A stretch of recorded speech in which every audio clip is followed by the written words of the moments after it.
നമസ്കാരം പ്രിയപ്പെട്ട പ്രേക്ഷകർക്ക് കേരള ഗോൾഡ് റേറ്റിന്റെ പുതിയ എപ്പിസോഡിലേക്ക് സ്വാഗതം. ശക്തമായ രീതിയിലുള്ള സ്വർണത്തിന്റെ വിലക്കുതിപ്പ് ഇന്നത്തെ മാർക്കറ്റിലും വ്യക്തമായി തന്നെ കാണാൻ പറ്റും. റെക്കോർഡ് വിലയിലേക്കാണ് വീണ്ടും കുതിച്ചിരിക്കുന്നത്. സ്വർണ്ണവില വരും ദിവസങ്ങളിൽ ഒരു പക്ഷേ 80,000 കടന്നു പോകും. അതും വലിയ രീതിയിലുള്ളൊരു സ്പീഡ്, വളരെ പെട്ടെന്ന് തന്നെ സ്വർണത്തിൻ്റെ വില കുതിച്ചുയരും എന്നാണ് നിരീക്ഷകരുടെ ഇപ്പോഴത്തെ കാഴ്ചപ്പാട്.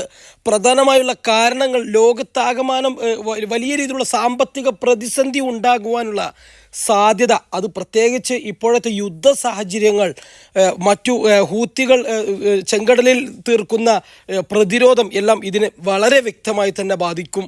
ഇന്ന് സ്വർണ്ണവിലയിൽ നല്ല രീതിയിലുള്ള വിലക്കയറ്റമാണ് രേഖപ്പെടുത്തിയത്. ഗ്രാമിന് 20 രൂപയും പവന് 160 രൂപയും രേഖപ്പെടുത്തി.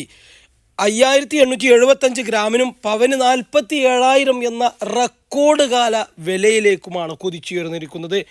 വലിയ രീതിയിലുള്ള വിലക്കയറ്റം വരും ദിവസങ്ങളിൽ ഉണ്ടാകുമെന്നും ക്രൂഡ് ഓയിലിൻ്റെ വിലയും വലിയ രീതിയിലുള്ളൊരു വിലക്കയറ്റത്തിലേക്ക് കുതിച്ചുയരുന്ന സാഹചര്യം ഉണ്ടാകുമെന്നും നിരീക്ഷകർ അഭിപ്രായപ്പെടുന്നു.